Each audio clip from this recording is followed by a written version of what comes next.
What's up, people of Orlando? It's Saturday. I haven't gone live on Saturday in a while now. I've been doing Tuesday nights for a while. I enjoy that. Allows me kind of some weekend time with the family and also to get some stuff done with work. But I thought today I would talk a little bit about the real estate market and what we're seeing in regards to foreclosures, price reductions, overall market, and how that relates to you if you are a buyer or if you are a seller. And so I've got a bunch of things to show you guys today. But mostly today, it's going to be a little bit more chill than normal. Even make sure you drop down below where you guys are watching from. And if you have questions along the way, I'd love to chat with you. What's up, Jeremy Knight from Austin, Texas, creeping in over here? What's going on, Perry from Orlando? Good to see you. What's going on, Grumpy Rich? Wiggy from Kentucky, good to see you. Hunters Creek, DCL Dan, good to see you. Let's see. Where you guys watching from? Where are you watching from? Hunters Creek, North Carolina. Good to see you from Mineola. Mineola, you're like ready, ready to roll. United States of Texas. This is true. This is true. What's up, Joseph? Man, hope you're doing well out there selling those new construction homes. What's going on? Annette from Denmark. My people from Denmark. Good to see you very much so. Guatemala. Victor from Victor. Victor from Guatemala. Let's talk a little bit about some different news I found here. I thought was interesting. So here's a little article here from the archives.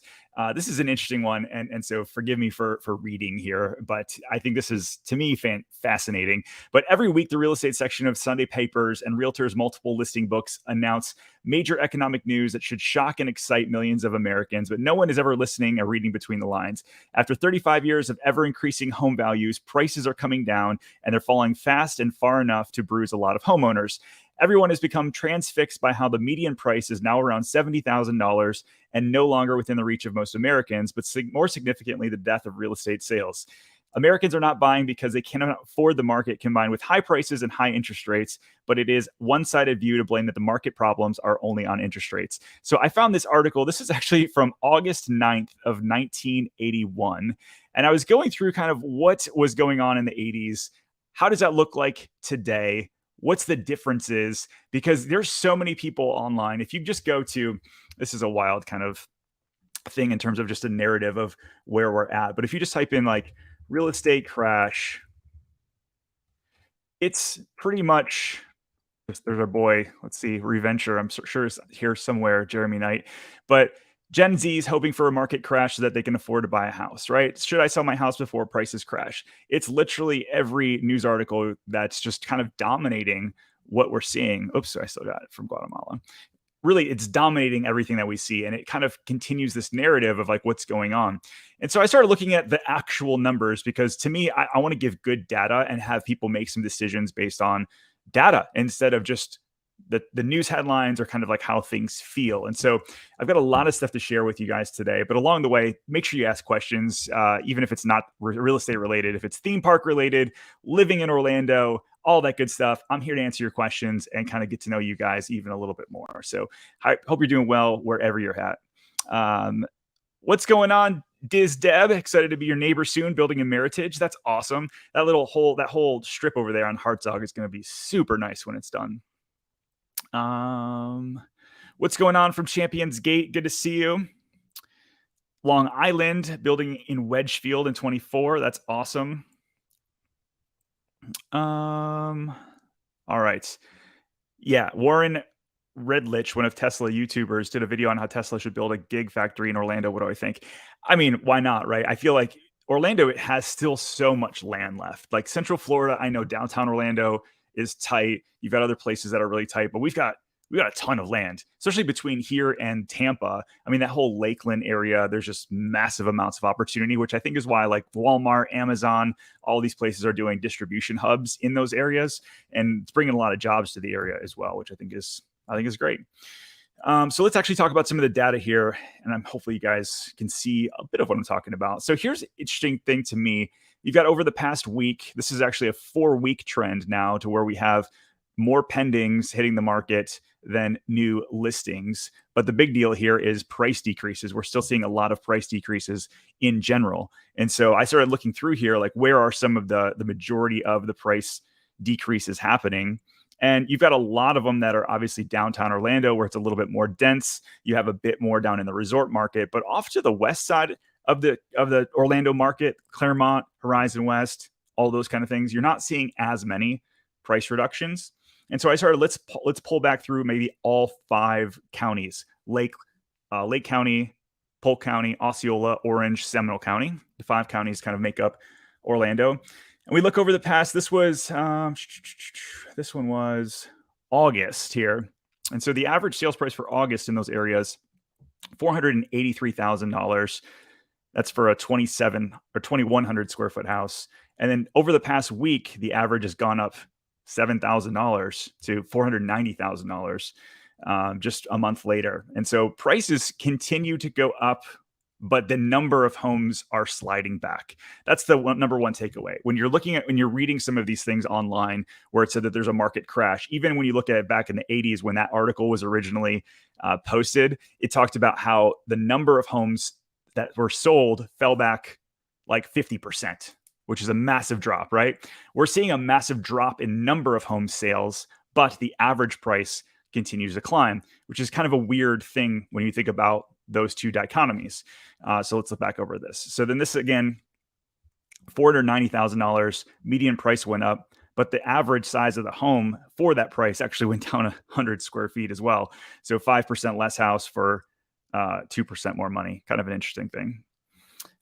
Jeremy, those people who are waiting for a market to crash also say interest rates are going to 10%. So those people are going to wait to spend more money on interest payments on the note, forever in debt. Yeah, you're going to end up paying. I think it was, I forget who, big Instagram YouTuber was talking about how basically between a 3% interest rate and a 6.5% interest rate, you're going to pay basically, well, double the amount of interest. But on a $500,000 loan, you're paying an extra $300,000 in interest over 30 years. But the other thing is, like, the amount of people that actually stay in the same house for more than 5 to 7 years is dropped drastically. The majority of people don't hang on to their house that long. So it's kind of interesting. Hello from Virginia. Good to see you. Hello from Winter Garden. What's up, neighbor? Howdy, neighbor. What's up, New York City? Edwin, good to see you. Let's keep going into some of the stuff. So, like, what would actually cause a crash, right? What would actually cause market pullback to where people really need to be concerned? Well, I look at like foreclosures, right? And so this was actually a report back from January 15th, 2009. And why do I pull really old articles? Because I like to see what were headlines going on during these actual crashes, the 80s, 2008, and then all the way what's going on today, and see how today holds up to what's going on back then, right? You can kind of see how the headlines maybe made sense, maybe they actually didn't play out, and try to extract some data from there. I think that's kind of interesting. So foreclosures up 81% in 2018. It kind of goes through at the time. They were going through where some of the major ones were. Florida filings soared at the time.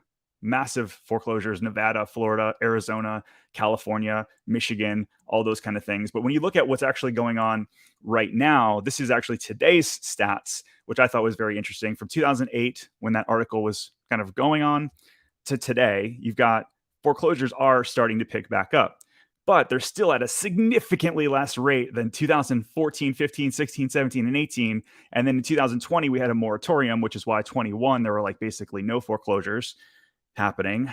And then, we're back up to what they're saying is like pre-pandemic normal rates for foreclosures.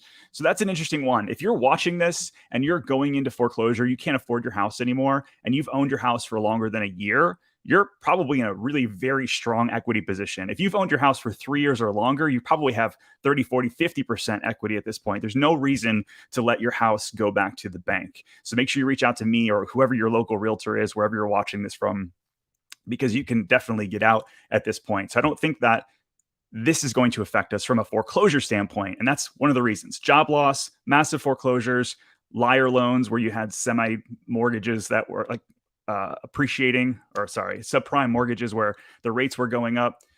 All of that stuff is what caused the meltdown last time that we don't have into today's market. And so those are the things that I'm personally watching as we look at foreclosure rates, jobs, all that kind of stuff. So let's get into some more questions from y'all. Can I rank all the builders in a centralized area so people don't have to hunt and peek for reviews? I wish I would have had that available when I bought in 2017. I try to do my best. I did the best builders in Orlando. I did a video on that, but there's probably 30 different different builders, and they all offer different things. Like somebody asked me pre-show here, they sent me a message and said, "What do I think about KHOV as a builder?" And then another person said, "What do I think about KB Homes?" And that's confusing if you're not understanding the two different builders. But KHOV, I think, is a good builder overall. They've got good layouts. Their standard package of design and incentives pretty good right now, and they're a good mid-tier builder for sure. For a while there, I think they sold too many houses to where they couldn't keep up, but that was really like every builder here. KB Homes is probably a lower tier builder in terms of what they offer. They're kind of like Lennar, DR Horton, a lot of these builders that they offer a very low standard, but they're way more affordable. And so I think that understanding what you're getting into before you actually start building a house, the standard that you're going to get, understanding that, or if you go into a builder's model, they're going to show you the best of what they can do, but that's not always like what they're actually going to deliver. So having your agent take you on site, show you some of the properties that are under construction, understand the quality that you're going to get for the money. That's the biggest thing in all of this stuff. Like setting expectations and having builders be able to meet them is one of the biggest things that my team and I do. When you walk into a builder model and say, "Hey, this is what is included, this isn't not included," all of those kind of things. But there's like 30 different builders here in Orlando. All of them offer different incentives and quality and all that good stuff. Chris asks, thoughts on Poinciana or Winter Garden area? Those are very different areas. If you think about the map here, let me show you real quick. For those of you not familiar, Poinciana. All right, so Poinciana, way down here, and Horizon West, Winter Garden, way up here. So if you look at the map just in general, oops, trying to get rid of this. There we go. Poinciana being way down here where it's at, it's kind of hard to get to. There's really no super easy roads to get to, right? Whereas Winter Garden, Horizon West, it's like super accessible. Hunters Creek, Lake Nona, all these other areas north of Poinciana are going to be more popular and I think more insulated to a downturn. Now you're going to get a lot more house for your money in Poinciana, which is why same builder, same model could be a $200,000, $300,000 difference between Poinciana and Winter Garden, even though it's like a 30, 40-minute drive away.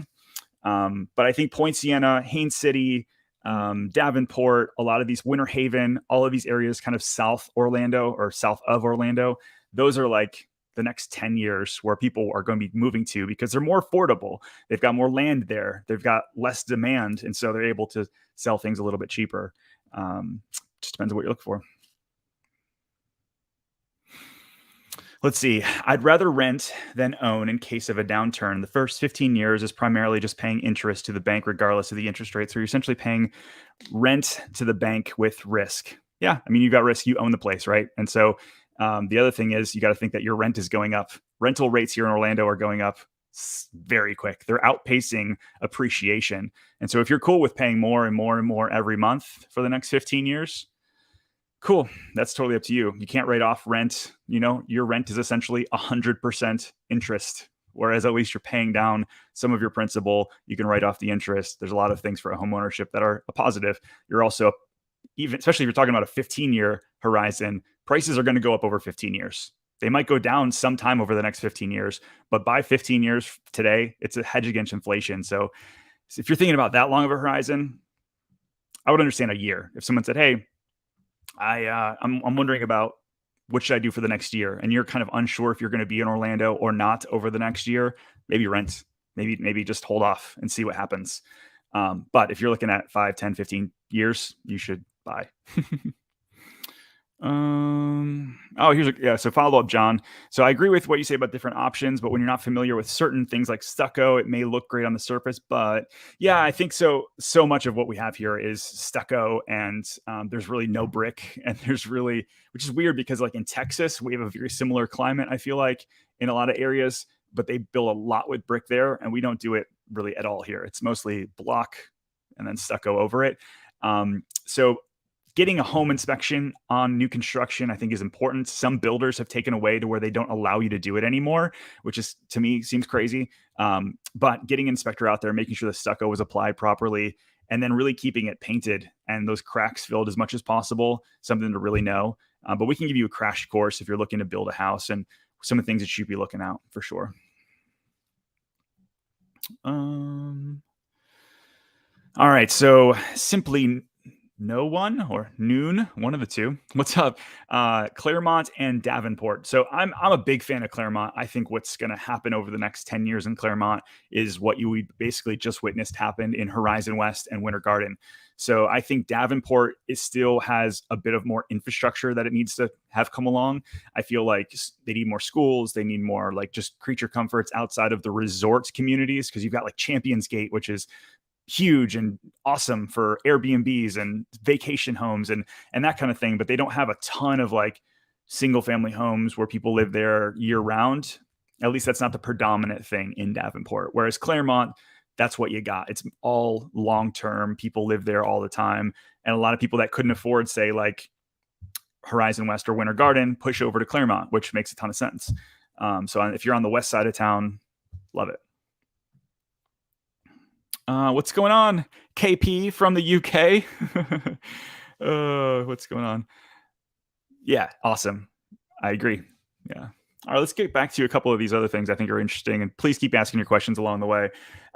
So if you've not checked out, this is some very nerdy stuff, so hopefully I can help you guys in a logical, decent way. But if you haven't checked out fred.stlouisfed.org, basically they've got economic data from the St. Louis Fed. And here's what's going on with housing inventory. And so I showed you what was going on in Orlando when you talk about there's price decreases, but we're still seeing plenty of properties go under contract. What about like on a nationwide level? Actually, this is from Orlando, Kissimmee, Sanford, sort of the MSA, this area.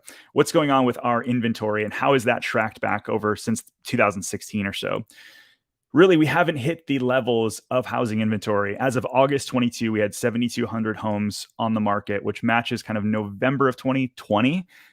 So right during smack dab during COVID, but really still have not hit the peaks of 2019 and 2018 and where things were at that point.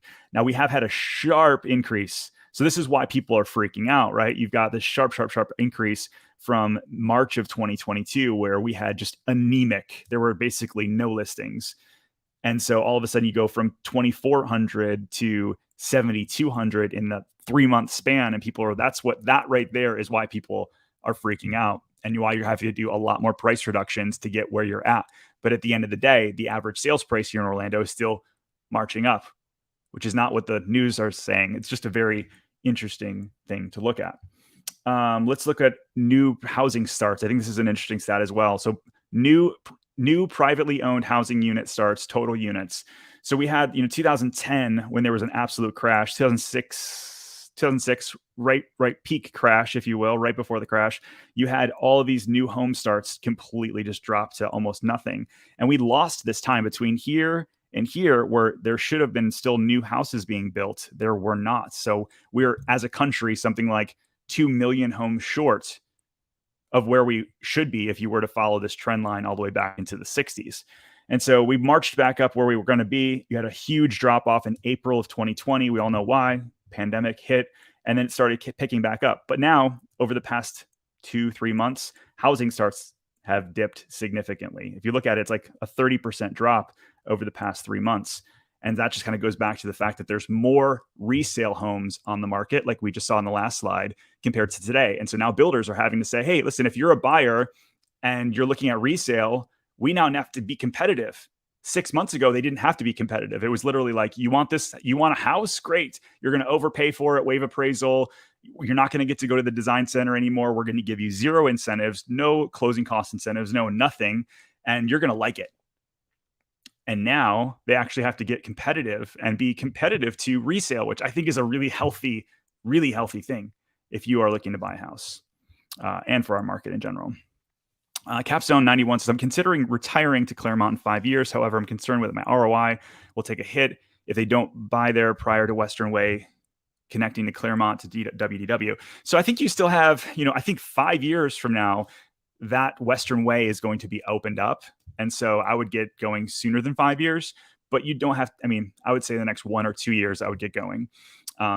if I'm you. If you're buying specifically for what you're saying, which I think makes a lot of sense, as soon as that area gets opened up, and for those of you watching, if you don't know, there's actually 3 or 4 new roads that will be connecting Horizon West Winter Garden to the Claremont area and making it very accessible. So where it used to be 20, 30, 40 minutes to get into deep Claremont over to Disney, now that's going to be like a 15-minute drive with all these new roads. So that's going to open that area and make it way more desirable. I think it's really good. So I wouldn't wait 5 years, but you definitely don't have to do it like today.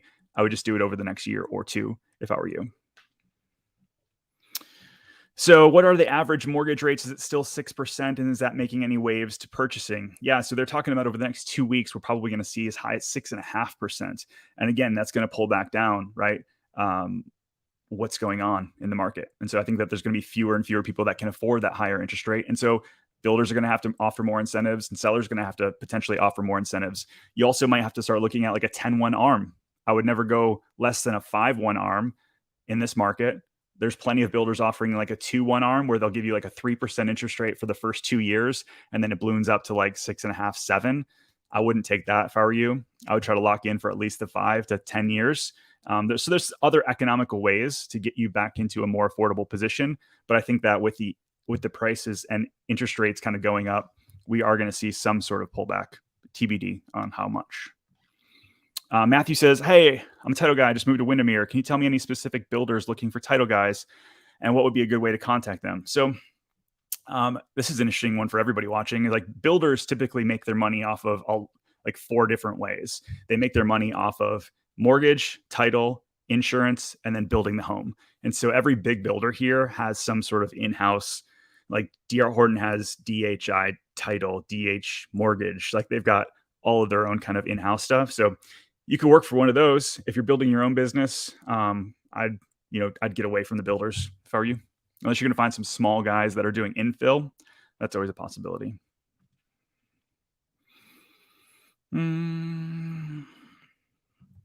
Is a mid-tier pool, $130,000, an okay long-term idea for a 600? This is a great question. $630,000 home in Winter Garden, north of Hamlin. Plan to stay there for at least 10 to 15 years. Want to build an oasis, but that's too much money for. So listen, prices of pools went from $50,000-$60,000 a year, or $50,000 to $60,000 for like a base pool, to like $90,000 to $100,000 overnight. It's just a supply issue right now. If you're going to stay there for 10 to 15 years and you're going to love it, then do a pool. A pool is not a great financial investment. You're never going to get 100% back, but you're going to get some of it back. And if you can appreciate it, then you do it. There's so many things that people do to their homes that you don't get a return on. Pools are one of them. But in your area where you're talking, a lot of people have pools. And so invest in it, love it, and it'll be easier to sell when the time comes.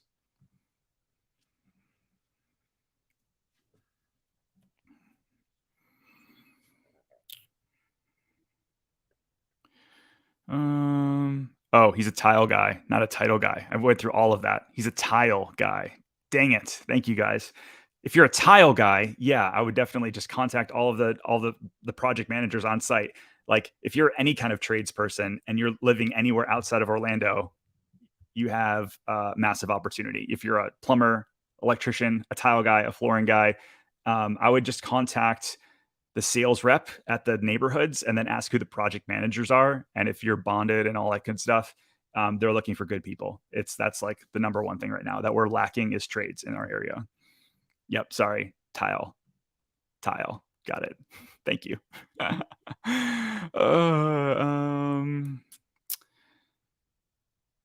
Yeah. So my parents bought a rental property in Pine Hills, Orlando. They bought back in 2011, which is perfect time to buy there.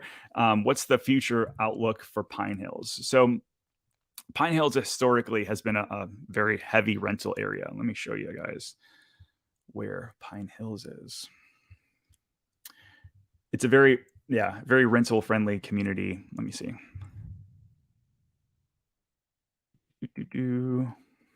And although it's not massively popular for many different reasons, I'm not really going to get into that, like this whole Silver Star area.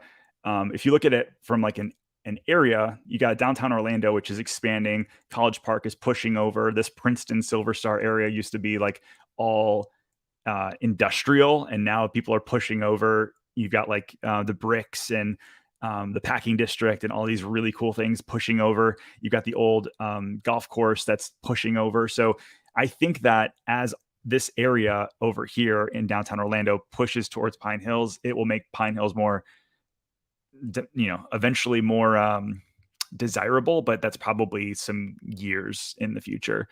So I would hang on to them, rent them out as long as you can, call it a day. What's up, my friend? Winston, good to see you.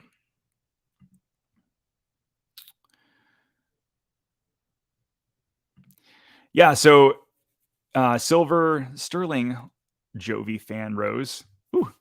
Sterling Heights here. Hey, so my son wants to transfer to Costco. They're supposed to build one in Claremont off of 50. Do I know if that's still in the works? Yeah, it is. So I was looking at the permitting there because probably you're the fourth or fifth person that's asked. Doesn't look like they're massively active over there, but it doesn't say that it's been like abandoned or anything. So I would guess that it's coming. The amount of stuff going in off of like the turnpike over in the Mineola area, pushing over into Claremont, the amount of like massive industrial buildings and Publix and all that kind of stuff going in the area, it's making it very desirable. So I'm sure that like a Costco is super needed over there.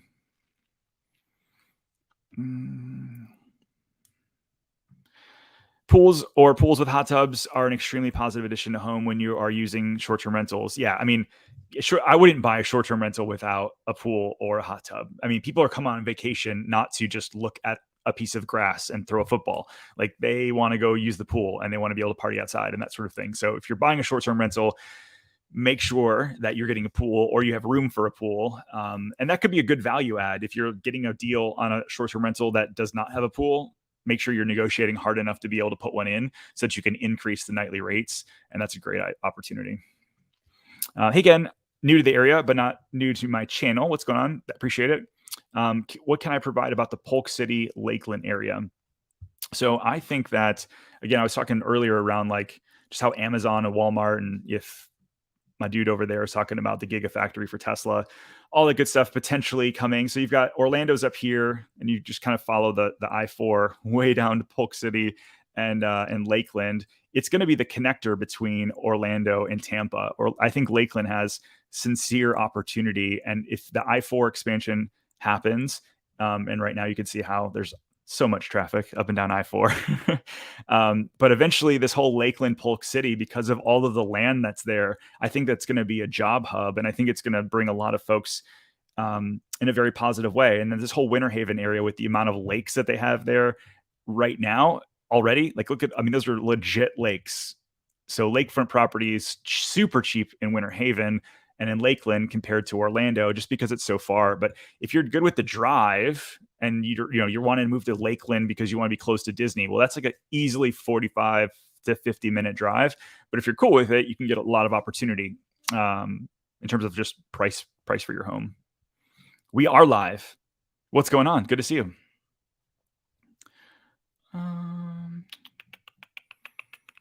So Pregnesh says, great to hear. What's the next growth area in Orlando? I think we've got a couple different ones.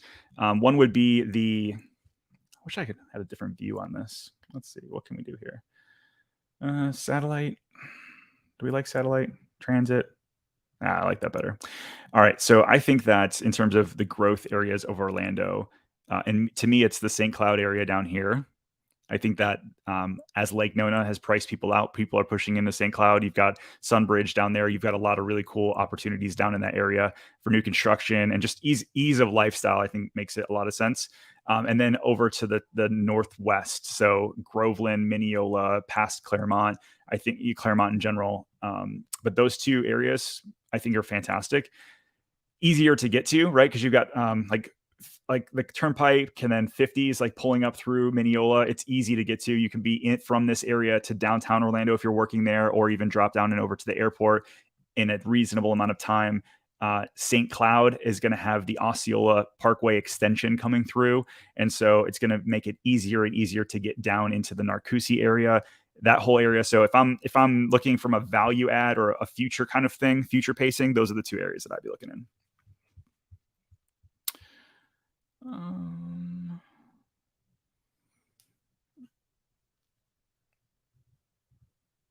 what's up, dude? So, love your lives. Thanks, man. What do I think about the Narcoossee town?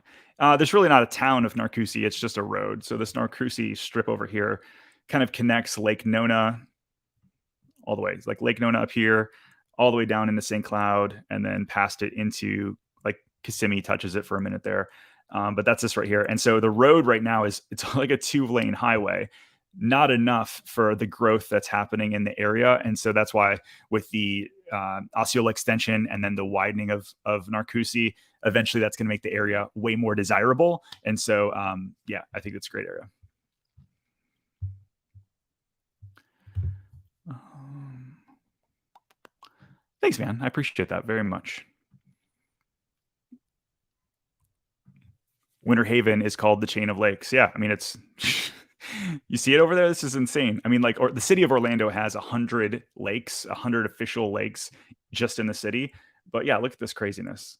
Where's it out on my map? Winter Haven. Yeah, look at all those lakes. Holy crap!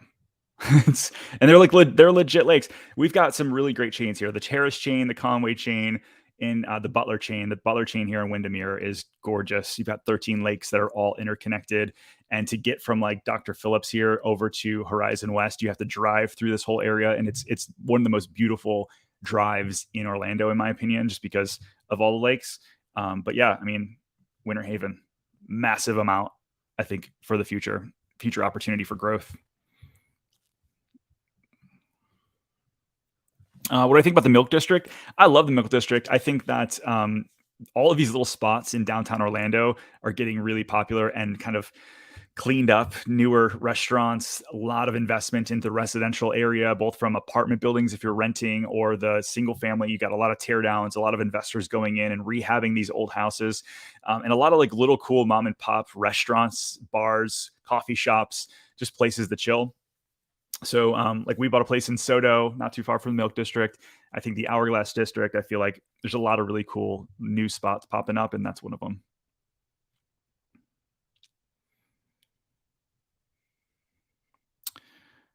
This is an interesting question. Let me read this. Are there more workers in healthcare yet versus leisure with Orlando and Advent Health? Yeah, so you got Advent Health and Orlando Health are kind of like going against each other, constantly trying to take market share here. Orlando Health is getting really aggressive in their growth. And so, is the healthcare workers outpacing the hospitality? No, but it is number two. It's very, very close. And I think that's great. We have had a lot of people call us to move here that say, like, I'm really nervous about healthcare and what's going to happen. I've heard Florida has really bad healthcare. In Orlando, we have not had an issue finding good healthcare. Like we've got really, really great doctors that we've been able to find for our kids and for us. I stabbed my hand not too long ago, had to go into the hospital, brand new hospital, super good staff. I've had, I don't know, I've had a bunch of stuff for health reasons here, and I've always been massively impressed with our local services. But yeah. Hmm. So this is an interesting one. How does Open Door make money? I think their purchase offers are unreal.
I love when the internet goes down. That's super helpful. Anyways, urgent potty break. I would I would have just wrapped up if it was a potty break. That's for sure. Um, you know what, dude? Danny, internet has been very spotty lately, and I've been trying to figure out should I switch to CenturyLink because I have Spectrum and I've got the highest level of Spectrum. Nobody else on in the house is on the internet right now, and yet here we are, kind of wild. What's going on? Doing well. Pushing 80-degree weekend in the Midwest. That's great. That's great for October or whatever it is. Yeah, that's a bummer. But anyways, thanks for hanging out. Let's see. Let's wrap up today's deal with a couple other things I think are interesting. And here we go. Stream. Goodness gracious, what a crazy time with this internet. All right, so here's something from the Growth Spotter that I found interesting. Seminole County is going to change the land development code to speed up review process and encourage more affordable housing units and more. This is an interesting one because I think Seminole County is highly underrated. They've got really well rated schools.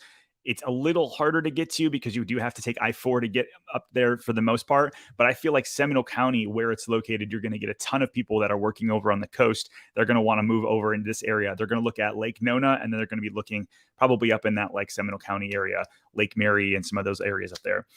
But they've been lacking new construction and new development in that area for quite some time. And so I think that with Seminole County looking to change their development code, essentially not to make the quality of the builds go down, but essentially make it easier for development and developers to get in there and do more work. I think that's a massive opportunity and a win over Orange County, who's already there. Orange County's like overhired how many people that they need to get through new permitting, and they're still not keeping up, honestly. So yeah, I think Seminole County doing this is going to be an interesting thing. Let me know down below if you live there already. What do you think you like the most about living in Seminole County? And then here's another one I thought was an interesting thing from the Real Deal. They were going through sort of rent control is on November ballot in Orlando. Is Miami next? And so it's interesting because we do have on the ballot here in November, people are going to vote on if landlords, if you have more than 5 places, should be allowed to increase your rents more than 5 or 10% a year. And so this will really affect apartments more than anything. The mom and pop investors like my wife and I, where we own a few houses in Orange County, we're not going to be affected as much. It's going to be these massive developers who have hundreds and hundreds and hundreds of units.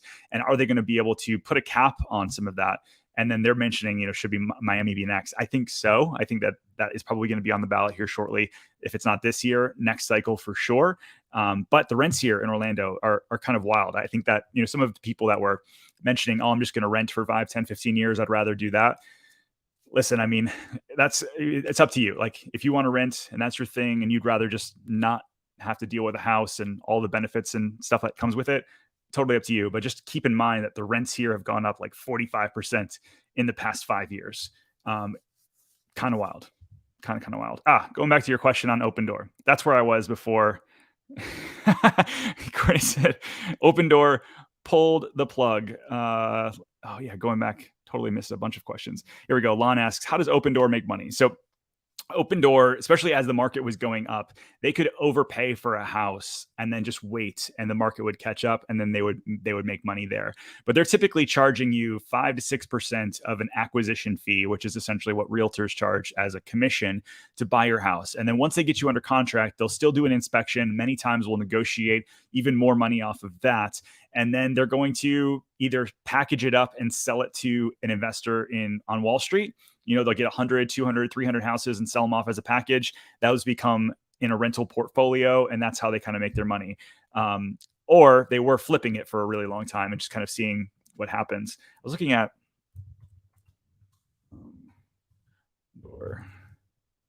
the other day. Yeah, their stock kind of has really taken a hammer as the market has made a correction. I mean, their stock went from, let's see.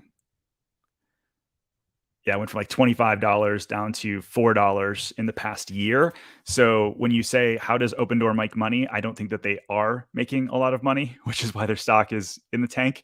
But that's their business model. Yeah, their stock is down 77% in the past year. Ouch. You guys, I'll go back to a bunch of questions that I missed while I was while I was gone, while the internet did its thing. Thoughts on Landsea, Rockwell, and Dreamfinders? Those are all very, very different builders. I feel like Landsea is more of a value builder. Rockwell is a really very they're higher end mid grade builder. I mean, they do some really custom works. Their designers are pretty great, and Dreamfinders is like the standard mid grade builder. Like they've got a good product. They have really good neighborhoods. They've done a really good job buying land, and so right there you've named basically the lower builders, slightly higher end for Rockwell, and then right in the middle is Dreamfinders. So it just again depends on what you're going after.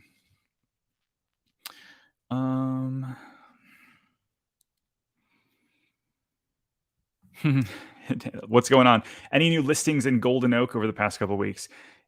Uh, Over the past couple weeks for sure, but hold on a second.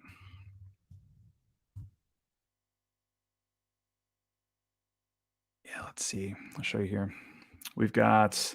Let's see. Let's do a little run through what's up in Golden Oak. Why not? It is Saturday. We can have some fun.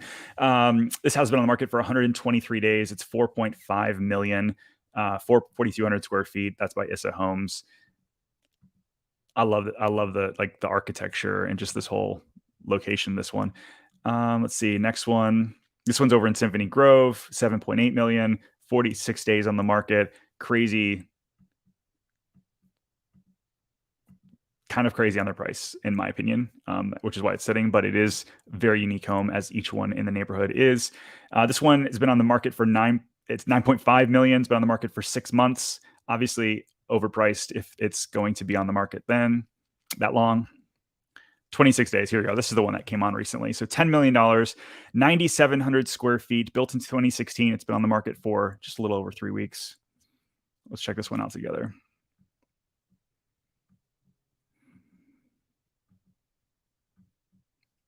Yeah, it presents well, like the fountain.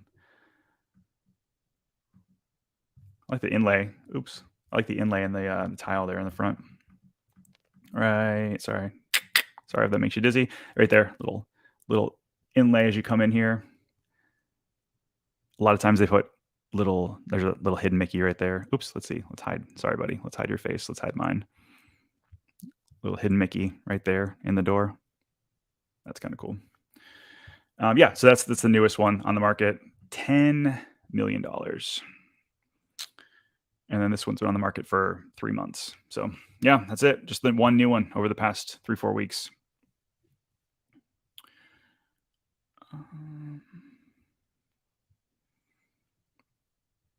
What about Innovation Road connecting Avalon with Lake Nona? Yeah, I think that whole area, like Moss Park, Innovation, Avalon Park, that whole area of town above Lake Nona is obviously super popular. Again, we get a lot of people that are working in the defense industry right now, and space industry, tech industry, healthcare. That's kind of like all up and down the 417, and that Moss Park area, Lake Nona area, and then now Avalon Park.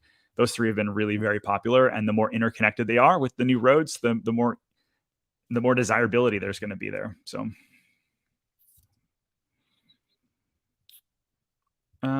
Horizon West on Hartzog Road looking. It started to come. I mean, Hartzog Road's open, so that's great. All of those builders are now starting to come on board. November is when most of them are going to start doing sales. Let me know what you think, Lon. Did you know that their stock is down almost 80% in the past year? That's kind of a wild stat.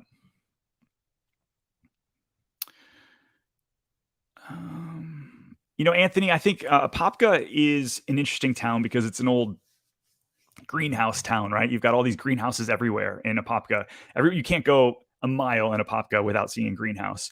And so it was this old sort of like, farming community. And they really haven't caught up too much on the retail side that they really need to. So you buy there because it's more affordable than like a Winter Garden or some of the areas that are surrounding it. But then you're going to be kind of driving for most stuff. Now, I mean, there's Publix and there's everything you would need kind of on a day-to-day basis. But if you're looking at more like a mall or more kind of things like that, you're going to be driving just a bit. And that's the trade-off.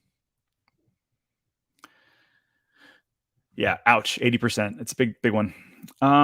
When can we expect Lake Nona Town Center Phase 2 opening? If there's any delay, if yes, any reason. So phase two, I mean, if you've been over there, there's a lot of stuff going on. I mean, right along Lake Nona and everything around there. You can also see that they're like Disney's moving, they're moving along with their whole piece over there. A lot of dirt getting moved and some new buildings. But I think phase two, from what I can see with everything that's on the pipe, it looks like it's probably another 18 months to 2 years away from really seeing the next iteration of expansion in the Lake Nona Town Center.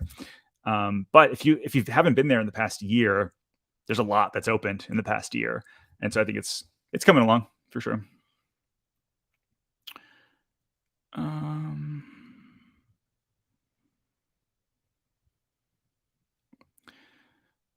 Yeah, this is interesting. Lost my escrow to Open Door. Was able to talk seller down $50,000 for Open Door to buy it. Then my deal falls through with them. They put the house on the market for 100,000 more. Yeah, they've been doing some crazy stuff. Past couple of years they got lucky, and then the past 6 months they've not been so lucky because the market's just hasn't been going up 2% a month. Mm. Actually, dude, Kevin, I said if you're gonna only buy for a year or two, you should probably rent. But if you're gonna be long term, you should buy. That's kind of always been my thing. Like I like to say to people is like nobody knows exactly what's gonna happen. All of us are kind of like looking at what the numbers are. And I'm gonna be sort of looking at the past 30 days, the past week of what's going on in the market and share that. And so if there's price reductions, shoot, now you can actually get an opportunity to get a house for under market value or for under the list price. And I'm going to tell you that. And if the market starts turning around and going crazy, I'll tell you that too. I missed a bunch of other questions, but I think we're going to wrap up here. Yeah. Frank, I got to figure out my internet stuff. That's for sure. Thoughts on small time investors looking to get into the Orlando market? It seems like the general city is tougher for smaller investors, but even more with interest rates. Yeah, I think if you buy in those areas that so here's a couple things. So you've got a lot of small time investors that are all looking for similar things, right? You're looking for 20% off of market value in some of the more hotter areas that rent out well, right? So you've got a lot of competition there. Just know that like most people would rather deal with you than an Open Door or an offer pad. And so it's being consistent and trying to find off market deals. I think that's really where you can win.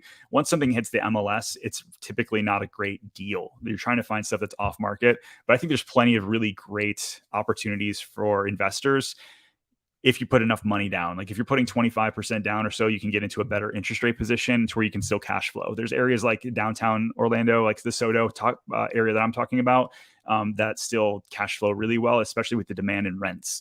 And so is it as advantageous as it was in January? Of course not. Definitely not. But there you go. All right, I'm going to wrap up for today. Sorry about the internet kind of freak out there. I just thought I would pop on for a little bit, and here we are coming up to an hour. So hope you're doing well wherever you're at in the world watching. Thanks so much. I appreciate it. Give us a thumbs up on this video if you don't mind, so that way it pushes out a little bit farther to everybody else.